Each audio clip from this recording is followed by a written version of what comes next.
Msanii Aslay ameweka mashabiki zake katika shauku ya kutaka kufahamu zaidi nini hasa ambacho kinamkumba baada ya kile ambacho ameweza kukiongea wakati anahojiwa na moja ya kituo cha online TV cha kule nchini Kongo. Of course amefunguka mambo kadhaa, lakini kwenye ile short video ambayo wamesema full interview inakuja kuhusiana na ambacho ameweza kuzungumza na Aslay, ameweza kufunguka vitu vichache sana, na moja ya kauli ambayo imewaacha watu wengi sana na midomo wazi na kujiuliza kwamba nini hasa ambacho kinaendelea kwa upande wa Aslay ni ile kauli ambayo mimi naenda kushare nawe hapa. Ameweza kuizungumza kwa ufupi tu, lakini kwa mujibu wa walivyosema kwamba interview full inakuja, basi huenda tukapata kufahamu mengi zaidi ya vile ambavyo tulikuwa tunafahamu. So kwa hiki ambacho ameweza kuzungumza Aslay, ngoja mimi niweze kushare nawe hapa ili uweze kufahamu nini hasa ambacho kinaendelea kwa upande wa Aslay.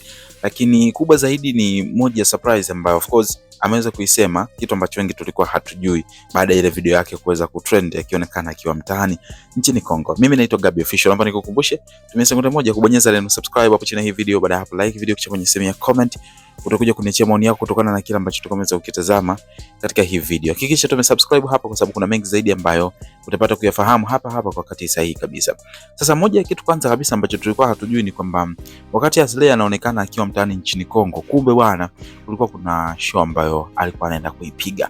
Inasemekana kwamba alifanya performance nzuri sana, na bahati nzuri watu walijaa, licha ya kwamba ile video yake sasa ilikuwa kumbe ni before hajaweza kwenda kuhudhuria kwenye hiyo show. Kwa hiyo video ndio kitu pekee ambacho kimetrend, lakini show yake nadhani imetrend tu Kongo, na tumeona baadhi ya clip ambazo zilikuwa zinaonyesha jamaa alikuwa amejaza kweli kweli. Lakini baada ya kumaliza show yake akaja akafanywa interview na moja ya kituo cha television, sijajua ni online media au ni mainstream pale nchini Kongo, inafahamika kama Uvira TV, ambapo kwenye moja ya clip fupi tu ambao wamepost kupitia page yao ya Facebook pale ikionyesha Aslay akifunguka kuhusiana na hali halisi. Alikuwa ni mtu mwenye majonzi, lakini pia akasema kwamba kwa sasa hivi kuna wakati akikaa kitulia anaona bora tu ni heli afya aweze kupumzika kuliko kupitia ile hali halisi ambayo anaipitia. Lakini alivyoulizwa kwamba nini hasa ambacho kiko nyuma yake, akasema kwamba kuna wakati itabidi tu mtu uweze kubaki na machungu yako mwenyewe, kwa sababu hata ukimweleza binadamu unaona kabisa hakuna wa kukusaidia zaidi tu, ataendelea kukucheka zaidi. Kwa hiyo ni bora akabaki nayo moyoni kwa sababu amekaa nayo kwa muda mrefu sana.